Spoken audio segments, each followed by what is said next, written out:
preparing. Hang on. Good. This meeting is being live streamed. Okay.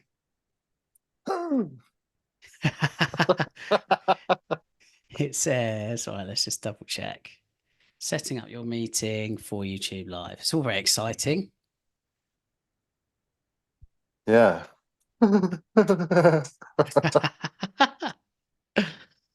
Oh dear.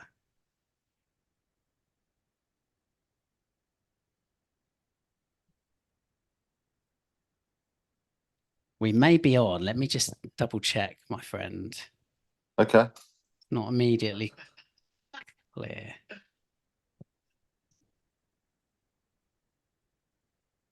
Oh, yeah, we are actually, Chris. So what an absolutely like inauspicious start that is to our YouTube live extravaganza. But we are on, so that's good. That's happy days. Welcome everybody to Nine Works TV. It's Monday night. The summer season is closing in, or the summer season is finishing. The winter season is closing in. It means the cars aren't necessarily driven, not hidden. They're a bit more hidden, not driven. So we thought, well, look, now's the perfect time to start getting some experts onto this channel and getting some questions answered by you, which is why on the other end of the screen to me is Wrighttune's Chris Wright. How are you, good sir? I'm doing well, thanks. How are you? Yeah, I'm really good, thank you. I'm really good. Much better now that we've worked out how to go live on YouTube because Yeah. it wasn't You might need working to at fire first. your IT manager, Lee. Yeah, he looks very similar to me, so that'll be an interesting conversation. But yeah, look, so thanks to everybody for joining us. We've got Porsche 911 Endurance Racing Edition says hello, chaps. We've got a thumbs up from Dan B. Dale Sutton, loud and clear, excellent. Okay, yeah, so thanks everybody for joining us. We will put this on the YouTube channel, like house it, home it there afterwards, so people can refer back to this down the line. So this Ask the Expert is kind of from a technical and mechanical point of view, going off your expertise, Chris, because as we all know from plenty of the YouTube videos that you and I have done over the years, you guys cover everything. And as those cars behind you show, it's not just the 996 videos that we end up doing with the little Irish. Yeah, no, we do yeah, every Porsche model more or less, yeah. So everyone's got their own challenge from old classic to modern, yeah. Yeah, we do everything. We've got 911T there, 964. There's a 3.2 Carrera up there, just out of shot, I think, or maybe you can just see it. Yeah, can just about see Um, the impact bumper. yeah, and yeah, and then we've got like KNs and Macans and 924s in the yard, and all of it. Basically, we will cover everything. That's there's a lot of variety going on there, to be honest. Like I kind of, It yeah, wish I is. was up there having a poke around some of the machinery you've got in there. So Yeah, yeah. No, we do like, well, that's what we are. We're horse specialists. So yeah, that's this what is we're not doing. necessarily in reference to the 964 behind you, which looks lovely there in white. I don't think you Yeah. see many 964s in white, but are those M64 engines in those, are they as like leaky as reputationally they would have you believe? Yes. Really? Yeah.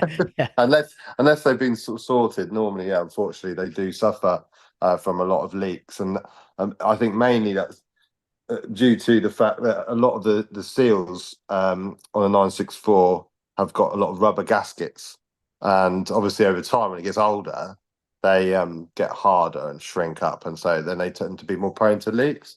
I, a lot of what Porsche have done over time to try and make their engines leak less, they seem to actually almost make them leak more with their air cooled engines anyway.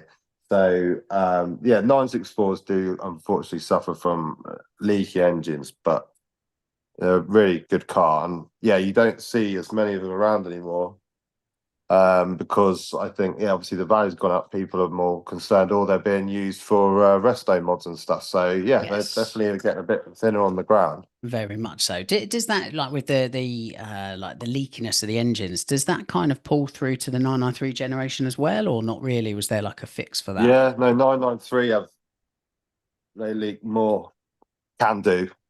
Like, so they've got plastic cam covers on a 993 with aluminium inserts, and what happens is the aluminium gets corroded over time and expands and it cracks the plastic, and then they have all the same issues more or less with the leaking with the 964. But, Oh, they're getting quite old, these cars now. So a lot of them have been sorted out and they're not that bad. yeah. But this car, the white one, was just before one of our clients just purchased it, but just before one of the deals of the purchase was to sort out a lot of the leaks. So yeah, that was leaking a lot of oil. Right. Okay. Interesting. So That is news to me. So yeah, look, we're a couple of minutes into this, and I've already learned something in regards to like the leakiness of the engines. I just always thought that all right, last. stops it rusting. Well, yeah, there is that. Yeah, talking like a salesman, Chris. But yeah, I just No, you always. don't. Obviously, don't want it leaking. You don't want it leaking too much, and then also it drops on the exhaust. Then you get a lot of smoke, and then with the air cooled engines, obviously it's using the exhaust for the heating. Then you can end up with, if the exhaust has got holes in it, with like smoke coming in the cabin. It's pretty unpleasant. I was only joking, but yeah, Yeah, you yeah. don't want it leaking everywhere. No, no. All right. Well, look, that's probably taking care of my question. So, how this is going to work probably for the next sort of 20, 25 minutes.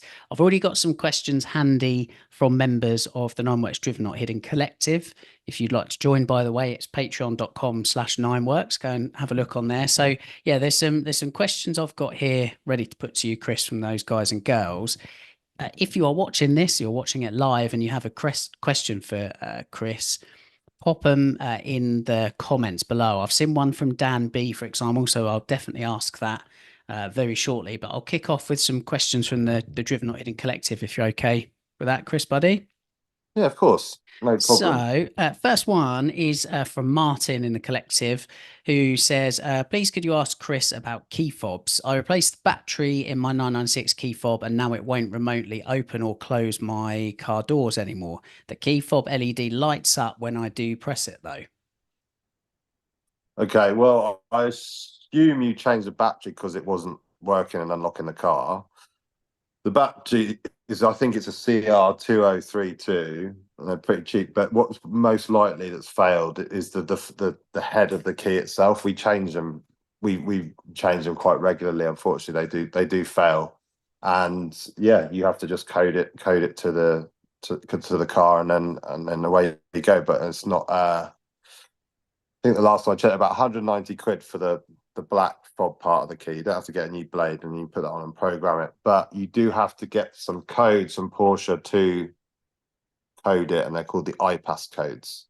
So if I was to do it, for example, you'd need a copy of the V5 for the car, a signed letter proving that the work, and I'd need like proof of ID, so like passport, driving license, and a utility bill, and all the addresses and names have to match. Because if you were an unscrupulous character, you could just walk down the road with a laptop almost, Yeah, and yeah, make a of key for course. anything, and off you go. So Yeah. that'd be like one of the things. So yeah, that's with that particular with the 996. That's without me looking at it. Obviously, I would say it's probably the fob itself. Yeah, yeah. There's fantastic knowledge. I mean, it sounds like a little bit of palaver to sort, but I guess It's it's not that bad. It's well, not. it's got to be worth doing because I'm just imagining Martin is if he can't unlock that 996 Well, the via the problem key is you can fob, still open it on the blade, but then you've you're got like 5 seconds to put it in ignition before the alarm goes it's off. 10, isn't it? I'm pretty sure, Is it? Oh, yeah, I know. It's not very long because, yeah, yeah. it's not very long. It's not very long at all, particularly when you know what's coming and you're panic stricken. And I've been there, guys and girls. I've been there. So yeah, as soon as you unlock that car in the door, you've got 10 seconds to like get in and or just turn the engine on, basically, if not the Just alarm. turn the ignition on will stop the alarm going off. Yeah, so it's, I mean, playing that sort of roulette every time because again, knowing me, I would just like do something mad, like drop the key probably down a drain or something when 3 trying a.m. to get, yeah, honestly. So yeah, getting Wake that the sorted neighbours up. would remove that sort of jeopardy. So Martin, I hope that answers the question. That's a great start. Question two. Let's have a look. Let's go with Mark Anderson, who says, so 993s have the most difficult to read dipstick in the known universe. And like all air-cooled cars, to actually have any chance of oil reading to have any chance of oil reading requires the car to be fully up to temperature, on level ground and running. Of course, the level gauge bears little resemblance to the dipstick. So what tips does Chris have here? I think so. Yeah. What tips do you have for filling a 993? Mark says overfilling causes all kinds of issues. And what about underfilling Yeah. slightly? It's very hard to keep on top of. Okay, well, yeah, the dipstick is a pain with a 993, as is filling up with oil because it has to run. They moved the oil tank forward of the wheel, the rear wheel, and the angle that the filler that goes, it's almost like level. So you can get oil everywhere, but that's sort of going off the point there. But the dipstick should be calibrated with the gauge in the car. Not like perfect, but if it's massively different, you've got a problem there, and it's more than likely there's something wrong with, like, the gauge or something that end, because well, a dipstick's a dipstick unless you physically track the length of it, or there is it could be a mechanical, but it's more likely the gauge end. And what I would suggest is, in terms of filling it, yeah, you're right. You're exactly right with it being hot, level, running. You've got to make sure the thermostat's open. You can tell that by, well, on a 993, there is an inspection panel at the front, but if you put your hand on the wing, front right hand wing where the pipes are, you should feel it warm. Obviously, if it's a hot day, you can't, but it's always cold in England, isn't it? Yeah, right. And then you feel that it's warm, and then the stats open, and then that's when you check the level. Now, what I suggest, if you're just doing like normal road driving, what we tend to do is with it idling, you fill the oil so that it's just the dipstick goes not the dipstick, sorry, the needle rather goes up to just below the white box on the gauge.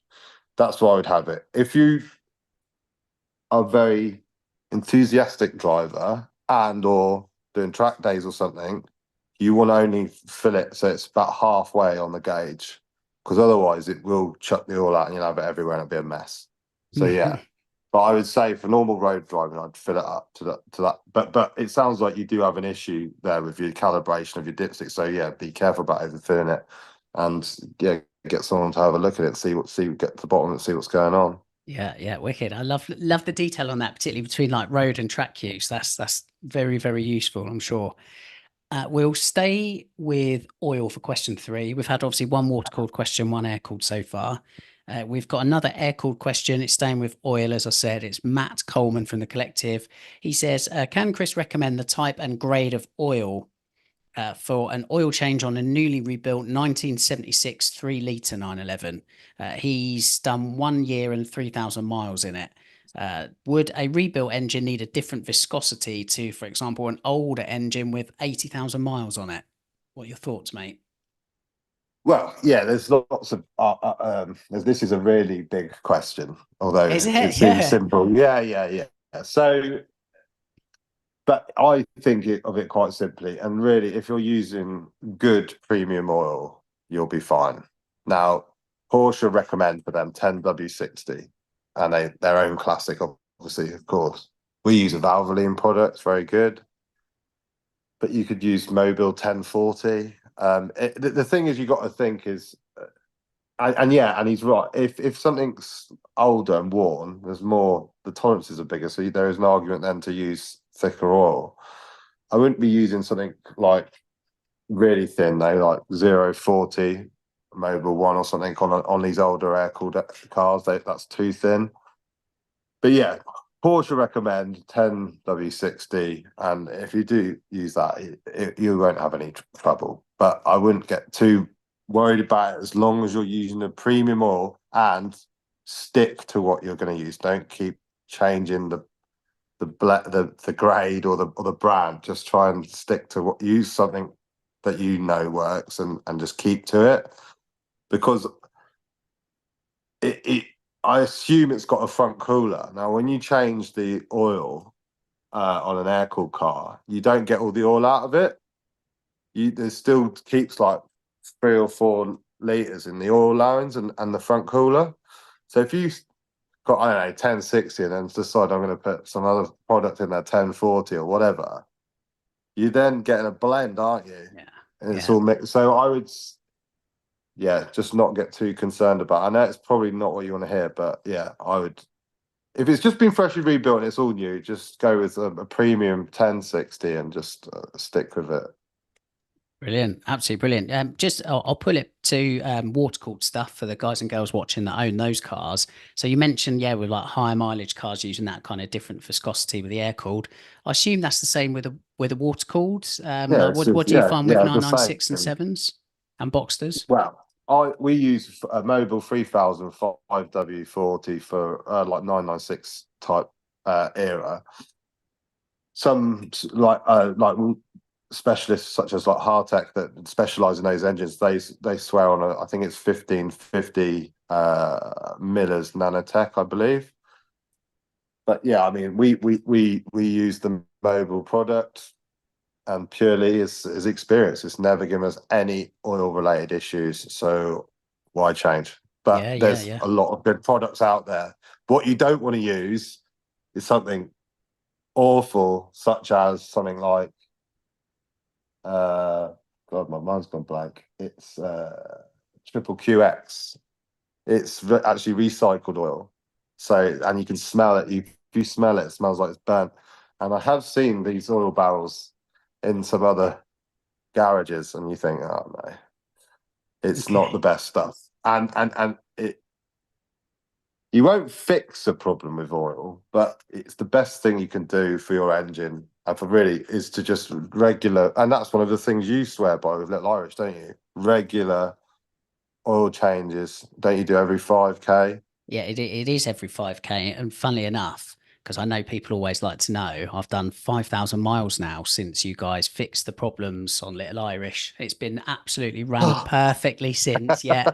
So you're all good there, mate. You're off the hook. But it's just literally the weekend gone, just gone over 5K since Brilliant. you rebuilt, not rebuilt it, since you fixed the engine. So I'm due to come up to you for an oil change imminently because, yeah, again, every 5K change it. As you said, it's the only kind of thing really, just look after the parts on that engine and that helps, new oil, fresh Well, the oil, thing is, less friction.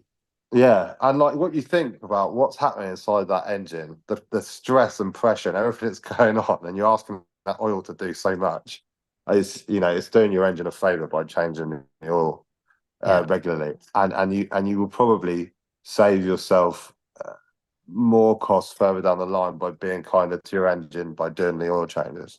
Yeah. Yeah. Spot on. Absolutely spot on. I wonder if it's worth one time doing an Ask the Expert and just kind of like really niche and uber geeky on something like just oil. I don't know. Maybe people would watch, maybe people wouldn't. Drop it in the comments, guys and girls, and let us know. That might be on like the 2 a.m. slot, Lee. Yeah. Yeah, right. Someone will be out there, mate. Right, okay. No, it's there's loads to go into, and yeah, there's a lot. Oil's pretty mad. Yeah, it is. It is. All right. Next question from the collective is Ian Cleary. He says, this is a good one, actually. What non-obvious tools or breakdown kit would you suggest packing for a long road trip in a classic Porsche, which could be a 911 or a 944? He also then poses the same question for a modern Porsche, but I think let's stick with classic for now, just in lieu of the fact that some of our Driven Not Hidden collective members are traveling to Lufgekalt later this week. So Yeah, if you're one of that contingent, yeah, what would you be packing as a kind of fail safe? well, yeah. I mean, sod's law. You won't have the thing that that you need, but depending on what era, a DME relay, Yeah. some fuses, where it's got the ceramic fuses like the old type, some of the round like ones that are like on SCs and stuff, fuel relay, um, basic stuff like obviously something to undo the wheels with, which should all be in the toolkit and stuff. Um, a very good breakdown cover. Yeah, But right. Yeah. I was thinking I a think multimeter.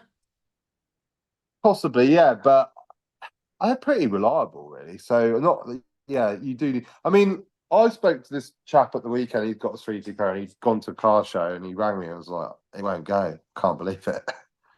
And I said, "Well," and literally he changed some of the fuses, and I said, "Well, is the contact good though? Just like clean it up as best you can." And yeah, and it fired up and it went. He'd already tried a DME relay, but yeah, there's not loads you can do at the side of the road unless you've got spares of everything on a Yeah. van with loads of bits in there. So yeah, stuff to general stuff like breakdown stuff. Spare tire. Make sure like it's got a spare that is good before you go. Do Just you know? check the tire pressures. Just stuff like that before you can make sure you know.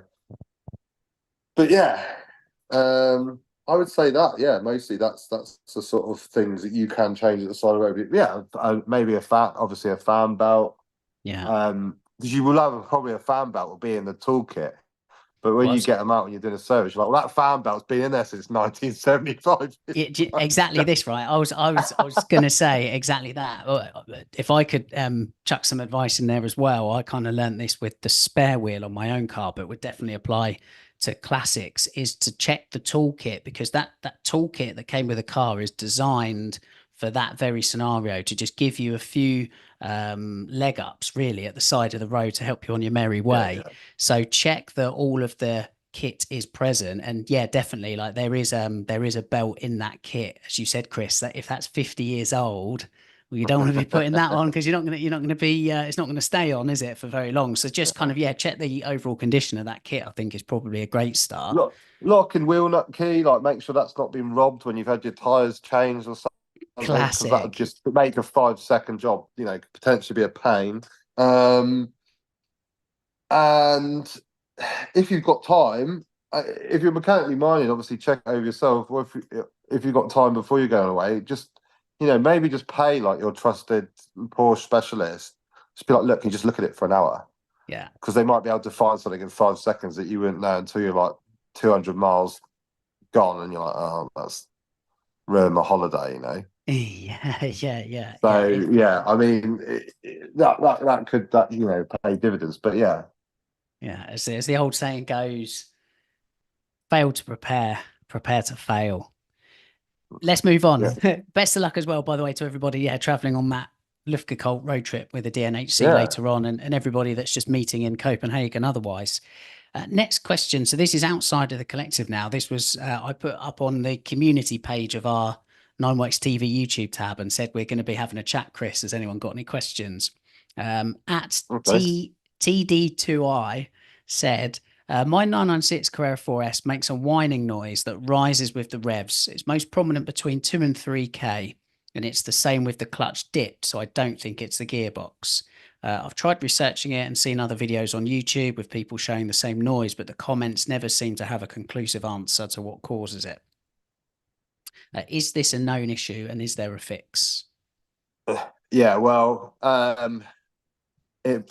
need to look at it really to diagnose where the noise coming from. But it sounds like to me that it's one of the pulleys, probably from what you described from on the engine. Now you could take the belt off and then spin, then up and see if you can feel any play in the water pump. It could be the power steering pump. It sounds like it's probably something there, and the water pump isn't a very known, classic thing that fails. But I wouldn't just say, well, just change the water pump, because it might be fine. You need to isolate it and work out where it's coming from. Yeah. Yeah, great advice. Maybe if they're local, they could pop into you, Chris, at Wrightune. Who knows? Yeah. So, all right, grand. So that's some of the questions from the Driven Not Hidden Collective for our Ask the Expert Live with Chris. We've got a couple of questions that we can ask or answer from the comments here. And again, if you're watching this and you've got a question, a technical or mechanical question that you'd like Chris to have a go at answering, pop them in the comments, and I'll forward it on to Chris right now. So the first one, Dan B says, what's the biggest issue with the 3.2 engine? This was going back to when we were discussing the 964 behind you. So, and I know you're like well placed to talk about 3.2s. You mean the 3.2 Carrera, air-cooled one? Yeah. They don't really have many major problems. I mean, they're pretty bulletproof.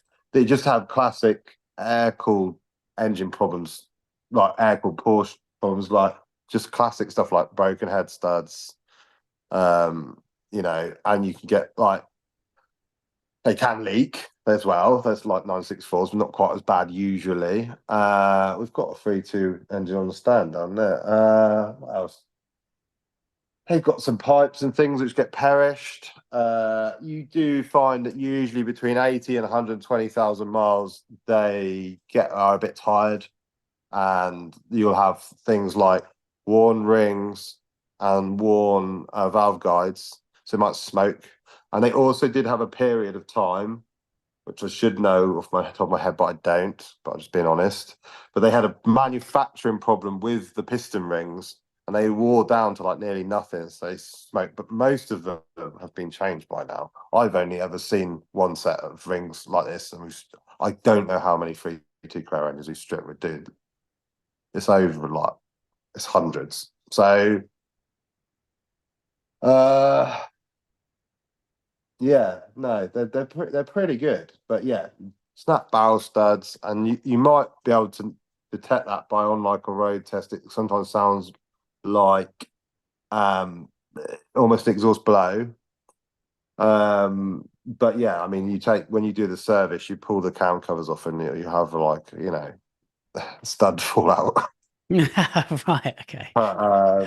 Yeah, they are probably one of the more bulletproof motors. What else goes wrong with them? Had like some issues with like the metering units. But I mean, really, it's sort of like wear and tear stuff. I wouldn't say, oh, they inherently suffer from this. Yeah, the barrel studs do break, and I think the main thing that causes that is where they've been left for a long period of time. They go a bit rusty. Someone's dragged it out and starts driving it, and then they're getting hot and cold very quickly, and then I think they just let go. And then once one goes, they all start breaking because they've got like they're under more load effectively. So yeah, that generally speaking, they're very, very good. They don't usually have any like catastrophic failures or anything like that. Yeah. Okay. What about as an extension of Dan's question? What about 930 turbo engine? Yeah, That's 930 slash turbo, because I know some people get really offended. You can't call a 911 turbo a 930 turbo. It's one or the other. But obviously, there's a few more gubbins in there. So how is that in comparison to say, a again, yeah, 3.2? they are under a lot more stress. So they again with the barrel styles, but yeah, I'd say very similar. You've got more to go wrong and where like the turbo and stuff, but generally speaking, they're very good. It's very, very good product. Okay, They so don't have any. Again, it's not like you've got like they get scored balls or like IMS issues or something. I mean, yeah, obviously every engine can. It's not imperfect, but inherently they're quite reliable. okay, interesting, very But interesting. obviously, if it's 40 years old and worn out, it's worn out, isn't it? Yeah, The of tires course. aren't going to last. You see what I mean? It's Yeah, that's just old. I'm yeah. pretty tired now, Lee. Look at me. Yeah, I guess. I mean, do you guys do many? I know we've spoken about this off camera a while back, but do you do many pre-purchase inspections? Yeah, yeah, we do on all, but a lot of people tend to actually buy the car and then get us to look at it, which Yeah, is mind blowing. not the right way around to do it always. But we're quite happy to. But doing your pre-purchase inspection, because also it's like quite a good tool, isn't it? Because you can say to someone like, I want to buy the car, but I want to get it inspected first. And if they say no, it's like red flag straight away, isn't it? Yeah, So yeah. it's almost like then it doesn't cost you anything. You think, well, I better not go anywhere near this. Yeah, but and then also similarly, if they're like, yeah, absolutely no problem, they've not got anything to hide, you might have found a little gem. So, I would advise it because I've seen parts triple in the like over a short period of time. Simply put, I'm spending 3 times more, and I don't think we haven't grown the business or anything.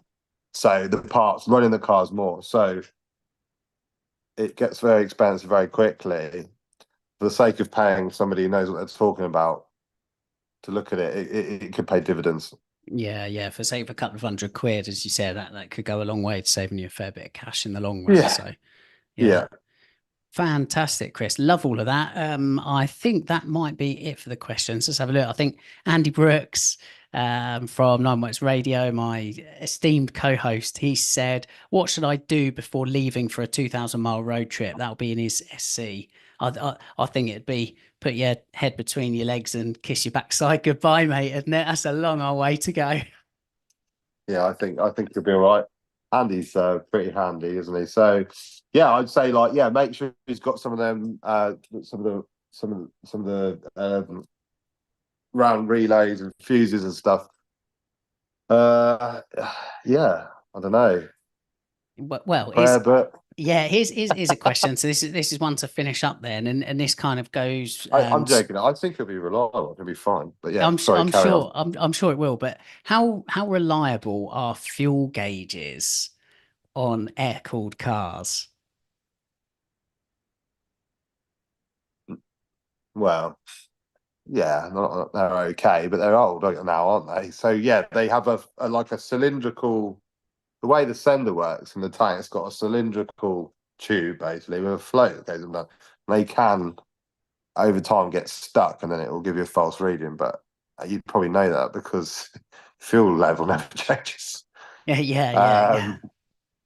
But yeah, they're not too bad. But I don't know. I never run it right to the limit because I don't want to get stuck. Yeah. I don't mind saying I have run out of fuel in an air cooled car before. Was it earlier this year? Was it late last year? It's definitely within the last 12 months where I pushed my luck basically. And this is, What was it versus the telling you? It was empty. it was saying it was low. I think the light had just come on, and I thought, okay, I think I've got enough it left in the tank, quite literally, to do what I need to do, finishing this film. And I was driving along, and yeah, like 5 minutes later, it went put put put, and then that was it, and I was stuck at the roadside. So I had the very embarrassing scenario of calling the specialist I was borrowing the car from and saying, "I'm at the side of the road. I've run out of fuel. Would you mind coming along?" But I know. Yeah, I know one of my Nine Watch Radio podcast co-hosts that had a similar issue with their fuel gauge a couple of weeks back. So yeah, I just wondered like how reliable are they is a wider question. I know they're fairly unreliable, but then it's a case of like, do they perish, get worse over time? Must do, surely, like everything else. So Well, yeah, like I said, but yeah, generally, like we don't have like a load of ag with them, to be honest. yeah. Yeah, they can get like gauges sometimes can get out of calibration, and like I said, that sender can fail. But generally speaking, not too bad. What can happen though is that some of these tanks are very old now. They get rust in them, and then that can cause a lot of problem in the fuel system. And we've now got a lot of ethanol in our fuel, and the old cars don't like that. The pipe, the fuel lines probably not ethanol tolerant if they haven't been changed.